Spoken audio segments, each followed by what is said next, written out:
नमस्कार विद्यार्थी मित्रमैत्रिणींनो. आज आपण भूगोलातील तिसरं प्रकरण मानवी वस्ती आणि भूमी उपयोजन हे बघणार आहोत. तर मानवी वस्ती म्हणजे काय?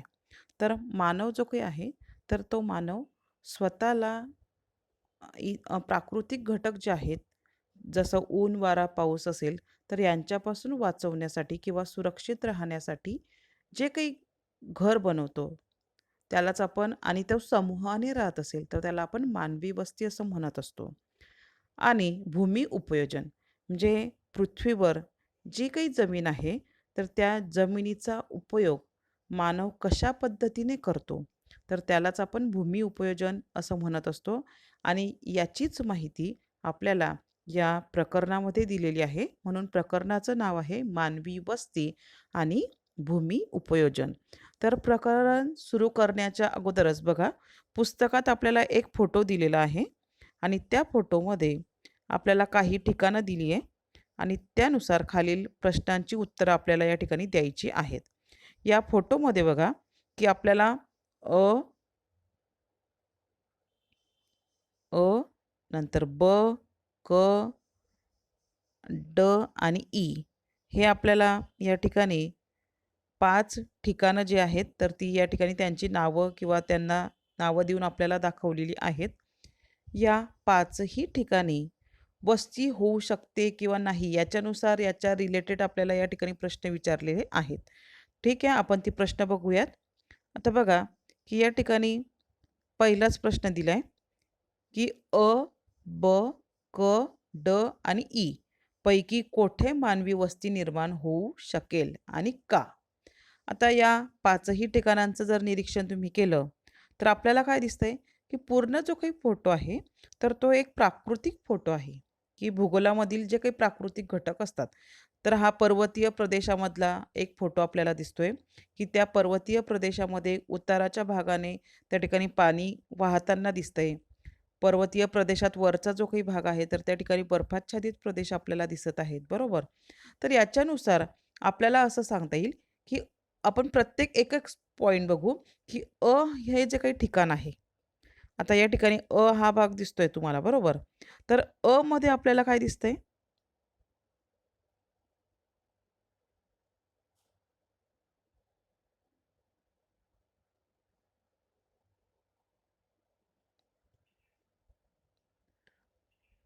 जो काही आहे, तर हा भाग जो आहे, तर तो आपल्याला पर्वतीय प्रदेशात दिसतोय. त्याच्या जवळपासच्याच प्रदेशात आपल्याला बर्फाच्छादित भाग दिसत आहे. म्हणून या प्रदेशात मानवी वस्ती होऊ शकत नाही.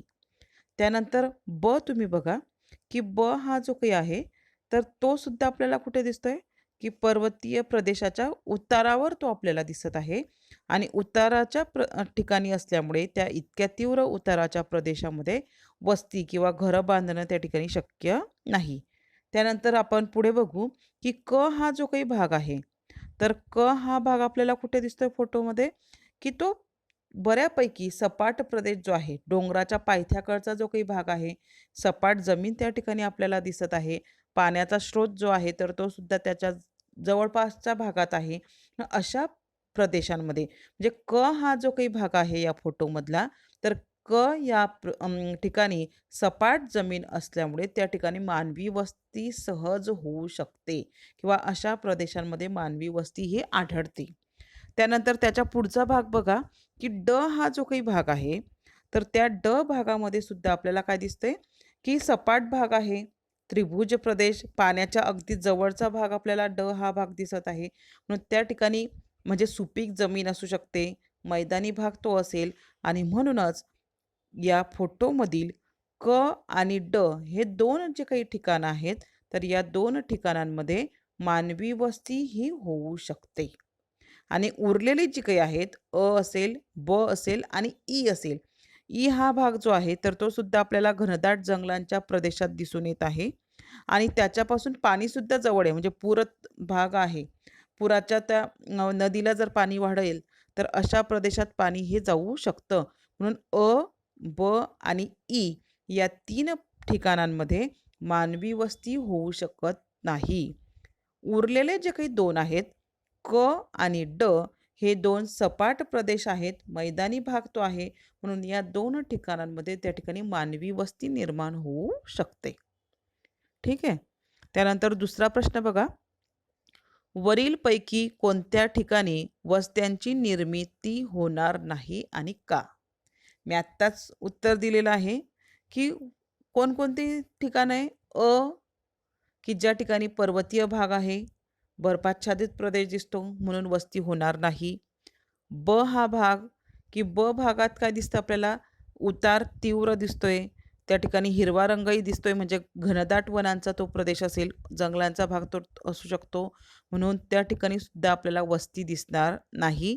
त्यानंतर ई हा भाग बघा, की ई या भागात सुद्धा आपल्याला घनदाट जंगल दिसत आहे. त्यानंतर तो पूरतट म्हणजे पुराचं पाणी त्या भागात जाऊ शकतं असा तो प्रदेश आहे. त्याला पूरतट असं म्हटलं जातं. म्हणून या 3 स्पॉट जे आहेत अ, ब आणि ई या 3 ठिकाणांमध्ये आपल्याला मानवी वस्ती होताना दिसणार नाही.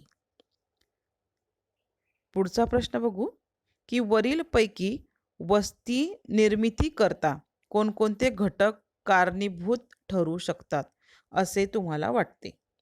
आता बघा, की वस्ती निर्माण करायची असेल, तर कोणकोणते घटक कारणीभूत ठरू शकतात असं आपल्याला वाटतं? ते बघा, की प्राकृतिक घटक फार महत्त्वाचे आहे, की प्राकृतिक घटक जर अनुकूल असतील, जसं भूरचना. आता भूरचना बघा, आत्ताच आपण बघितलं, की उतार कमी असेल, मैदानी भाग असेल, अं, पठारी भाग असेल, तर अशा ठिकाणी आपल्याला सहज त्या ठिकाणी वस्ती निर्माण होताना दिसून येते. आणि याच्या उलट बघा, की अतितीव्र उतार असू शकेल किंवा वाळवंटी भाग असेल, बर्फाच्छादित प्रदेश असेल, तर अशा ठिकाणी त्या ठिकाणी वस्ती निर्माण होऊ शकत नाही आणि असली तरी ती कमी प्रमाणात असते, बरोबर? मग हे घटक, की वस्ती निर्मिती करता विशेषतः प्राकृतिक घटक जे आहेत, तर ते फार मोठे प्रभाव त्या ठिकाणी आपल्याला टाकताना दिसून येतात. मग प्राकृतिक घटकांमध्ये कोणकोणते घटक असू शकतात? तर भूरचना म्हणजे जमीन, बरोबर? जमिनीची रचना, वनक्षेत्र असेल, नदीचा किनारी प्रदेश असेल, त्रिभुज प्रदेश असेल, असे जे काही प्राकृतिक घटक आहेत, तर हे प्राकृतिक घटक वस्ती निर्मितीसाठी कारणीभूत ठरू शकतात. ठीक आहे. त्यानंतर चौथा प्रश्न आपण बघू. वस्ती निर्मितीवर प्राकृतिक घटकांसोबतच आर्थिक घटक कारणीभूत ठरू शकत असतील का? आता बघा, की प्राकृतिक घटक तर त्या ठिकाणी परिणाम करतातच, परंतु त्यासोबतच काही आर्थिक घटकसुद्धा त्या ठिकाणी आपल्याला अ, जी काही वस्ती आहे, तर तिच्या निर्मितीवर परिणाम करताना किंवा प्रभाव टाकताना आपल्याला दिसून येतात. याचं उत्तर होय असं येईल, की वस्ती निर्मितीवर काही आर्थिक घटकांचा प्रभाव हा असतो, बरोबर? मग आता कसा, तर लोकांची आर्थिक परिस्थितीचा प्रभाव त्या ठिकाणी आपल्याला दिसून येतो, की लोकांची आर्थिक परिस्थिती कशी असेल, त्यानुसार त्या वस्तीतील घरांचा सुद्धा आपल्याला दिसून येतात, की शहरी भाग तुम्ही बघा, की शहरी भागांमध्ये विशेषतः आपल्याला पक्की घरं मोठ्या प्रमाणात दिसत असतात. ग्रामीण भाग जर असेल, अति दुर्गम भागात तुम्ही जर गेलात, तर त्या ठिकाणी आर्थिक परिस्थिती कमी असेल विशेषतः, तर अशा भागात आपल्याला कच्ची किंवा कौलारू घरं आपल्याला दिसून येत असतात. म्हणजे आर्थिक घटक जे आहेत, तर ते सुद्धा आपल्याला वस्तीवर प्रभाव टाकताना दिसून येत असतात. त्यानंतर 5वा प्रश्न आपण बघू. प्राकृतिक घटकांचा वस्तीतील आर्थिक क्रियांवर परिणाम होऊ शकतो का? तर प्राकृतिक घटक जे आहेत, तर त्याचा वस्तीतील आर्थिक क्रियांवर परिणाम होऊ शकतो का? याचं उत्तरसुद्धा होय आहे, की वस्ती ज्या प्रदेशात आहे, म्हणजे एखादं गाव ज्या प्रदेशात आहे, तर त्या ठिकाणची जी काही प्राकृतिक घटक असेल, तर त्याच्यानुसार त्या ठिकाणी व्यवसायाला चालना मिळते. जसं उदाहरणार्थ बघा, की एखादी डोंगराळ भाग असेल आणि त्या भागात जर घनदाट जंगल असेल, तर अशा त्या वस्तीतील लोकांची आर्थिक क्रिया काय असते मग? की वनांवर आधारित त्या ठिकाणी आपल्याला उद्योग दिसतात. जसं लाकडी वस्तू बनवणे किंवा वेताच्या वस्तू किंवा बांबू असतो, तर त्या बांबूंपासून विविध वस्तूंची निर्मिती करणे. मग प्राकृतिक घटक कोणता झाला? की त्या प्रदेशात जंगल आहे. त्या प्रदेशात त्या वेताचं असेल किंवा बांबूचं उत्पादन होतं. म्हणूनच ते लोक काय करतात? की त्याच्यानुसार त्या ठिकाणी व्यवसायांची निर्मिती होताना आपल्याला दिसून येत असते. म्हणजे प्राकृतिक एखाद्या अजून दुसरं उदाहरण बघा, की एखाद्या प्रदेशामध्ये एखादी खनिज सापडत असेल. आता खनिज सापडणं ही एक प्राकृतिक घटना आहे, बरोबर? मग त्या ठिकाणी जर खनिजे सापडत असतील, तर खनिजांमुळेच त्या ठिकाणी काय होतात, खाणकाम हा व्यवसाय मोठ्या प्रमाणात चालतो आणि खाणकाम व्यवसायामुळे त्या ठिकाणी त्या वस्तीचं कार्य काय झालं, आर्थिक क्रिया काय झाली, खाणकाम करणे किंवा खनन करणे हे त्याचं कार्य झालं. म्हणजे प्राकृतिक घटक जे आहे, तर त्या प्राकृतिक घटकांचा प्रभाव आर्थिक क्रियांवर होताना आपल्याला दिसून येतो. ठीक आहे. 6वा प्रश्न आपण बघू, की एखाद्या क्षेत्रात वस्ती निर्मितीसाठी कारणीभूत असणाऱ्या घटकांची यादी तयार करा. तर एखादी क्षेत्र असेल, तर त्या क्षेत्रामध्ये वस्ती निर्मितीसाठी आता वस्ती निर्मितीसाठी कोणकोणते घटक त्या ठिकाणी कारणीभूत असतात किंवा कोणते घटक असेल तर त्या घटकांनुसार त्या ठिकाणी वस्ती निर्माण होऊ शकते. सर्वात महत्त्वाचं आहे प्राकृतिक घटक. त्या प्राकृतिक घटकांमध्ये त्यात विविधता आहे. जसं अनुकूल भूरचना असेल किंवा अनुकूल हवामान असेल, हे प्राकृतिक घटक झाले, बरोबर? तर अनुकूल हवामान असेल, अनुकूल भूरचना असेल, तर अशा ठिकाणी आपल्याला त्या ठिकाणी वस्ती निर्माण होताना दिसून येते. त्यासोबतच काही आर्थिक घटकसुद्धा असतात. जसं आपण आत्ताच बघितलं, की आर्थिक व्यवसाय असतील, त्या ठिकाणी पैसा मिळवता येऊ शकत असेल, अशाच ठिकाणी लोकांची गर्दी किंवा त्या ठिकाणी वस्ती निर्माण होताना आपल्याला दिसते. बघा, एखादी नवीनच जर खाणकाम व्यवसाय सुरू झाला एखाद्या ठिकाणी, तर त्या ठिकाणी आपोआप हळू वस्ती निर्माण व्हायला लागते. बरोबर? म्हणजे आर्थिक बाबसुद्धा महत्त्वाची, की व्यवसाय त्या ठिकाणी जर असतील, तर त्या ठिकाणी आपल्याला वस्ती निर्माण होताना दिसून येते. त्यानंतर सामाजिक घटक असतात किंवा राजकीय घटक असतात. तर अशा घटकांमुळे जसं प्राकृतिक झालं, आर्थिक झालं, सामाजिक आणि राजकीय या घटकांमुळे हे घटक जे आहे तर ते वस्ती निर्मितीसाठी आपल्याला कारणीभूत दिसून येतात. ठीक आहे. हे 6 जे काही प्रश्न होते तर ते आपण या आकृतीवरून किंवा आपल्याला त्या ठिकाणी लक्षात आले असतील. आता याचंच स्पष्टीकरण हे आपण जे काही पॉईंट बघितले आता, की वस्ती निर्मितीसाठी कोणकोणते घटक कारणीभूत असतात, त्याचंच थोडंसं परत या ठिकाणी स्पष्टीकरण दिलेलं आपल्याला दिसून येतं. या ठिकाणी सर्वात महत्त्वाचा मुद्दा दिलाय, की मानव हा समाजशील प्राणी आहे. मानव जो आहे, तर तो आदी मानव ते आत्तापर्यंतचा जो काही मानव आहे, आपण इतिहास आपल्याला माहिती आहे, की मानव अगोदर रानटी अवस्थेत राहत होता. कालांतराने हळू त्याच्यात बदल होत गेले. आतापर्यंत तो प्रगतीपथावर आहे, बरोबर. परंतु आधी ते आतापर्यंतचा मानव जो आहे, तर त्याच्यामध्ये त्याला समाजात राहणं किंवा सर्वांसोबत राहणं आवडतं. म्हणून काय म्हटलंय, की मानव हा समाजशील प्राणी आहे. त्याला समूहाने राहणं आवडतं आणि समूहाने जेव्हा तो राहत असतो, तर त्या समाजामध्ये त्याला सामाजिक बांधिलकी, सामाजिक गरजा ज्या आहेत, तर त्या निर्माण होत असतात आणि त्या निर्माण झालेल्या ज्या काही गरजा आहेत, सामाजिक गरजा ज्या आहेत, तर त्या भागवण्यासाठी तो एकत्र राहत असतो आणि एकत्र राहण्यासाठी त्या ठिकाणी विशिष्ट पद्धतीने घरं म्हणजे एकाच ठिकाणी अनेक लोकांची, अनेक कुटुंबांची जी काही घरं बांधली जात असतात, अशा घरांची जी काही मांडणी असते, तर त्यालाच आपण वस्ती असं म्हणत असतो.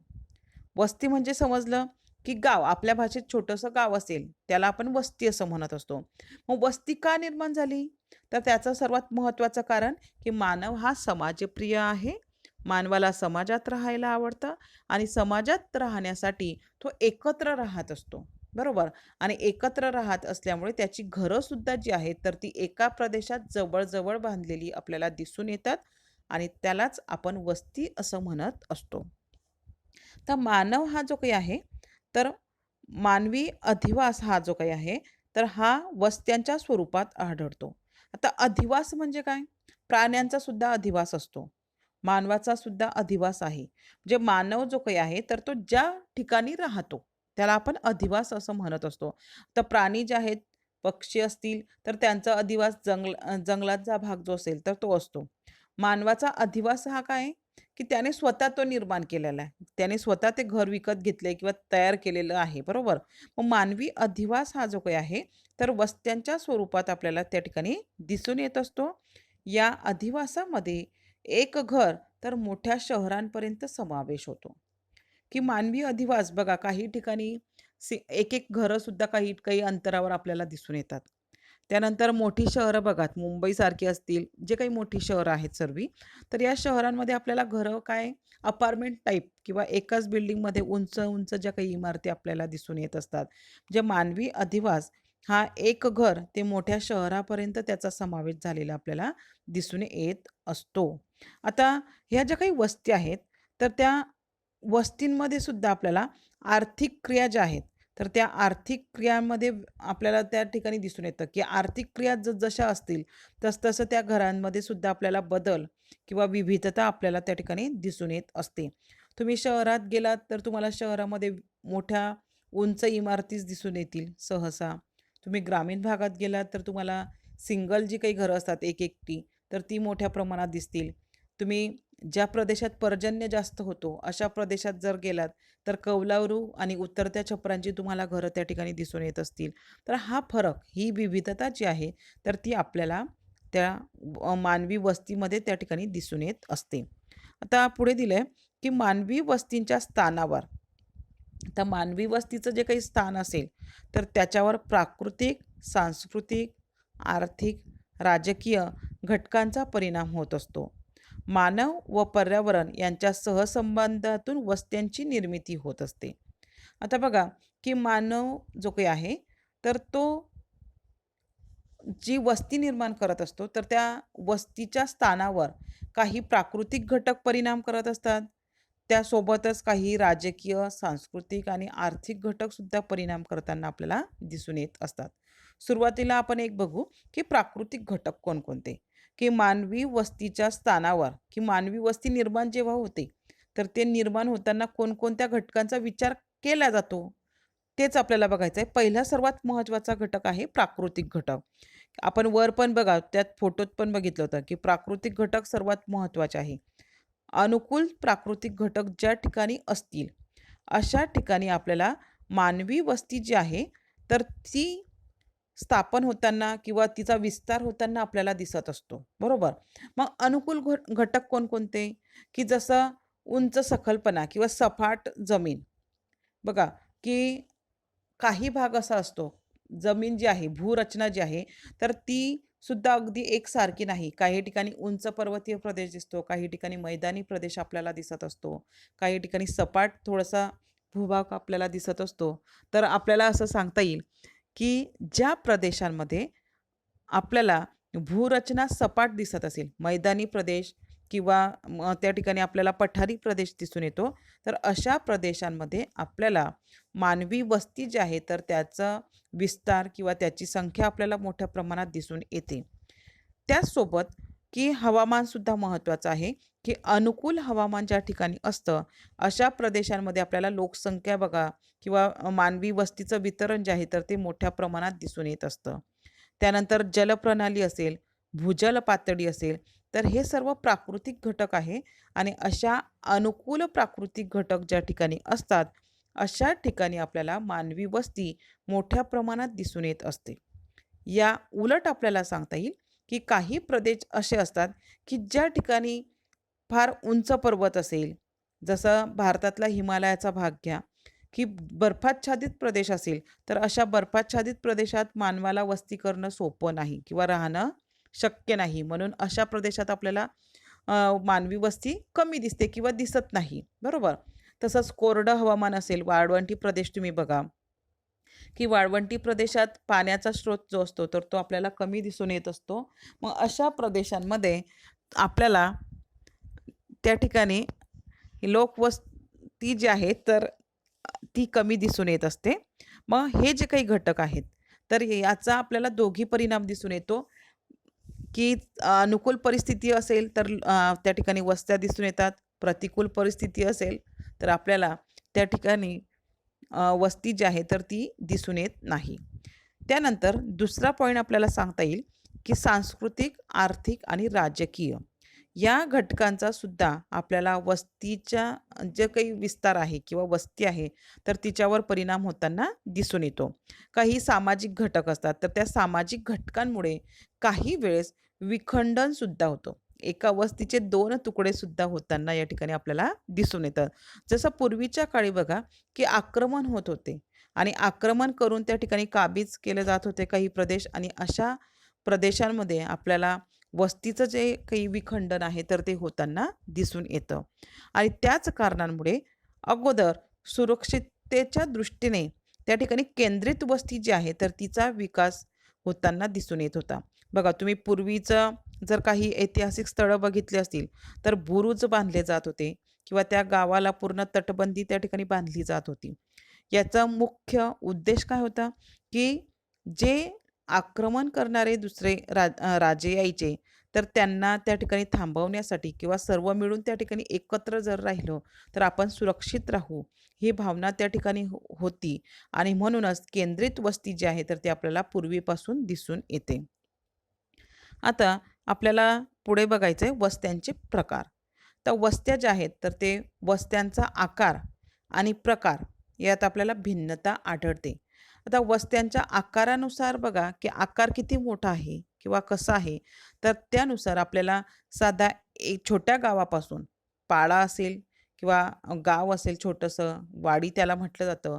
त्यानंतर शहर असेल, त्यानंतर पुढची स्टेप महानगर असेल, त्यानंतर प्रमहानगर असेल किंवा संकलित नगर असेल आणि सर्वात मोठं विशाल महानगर असतात.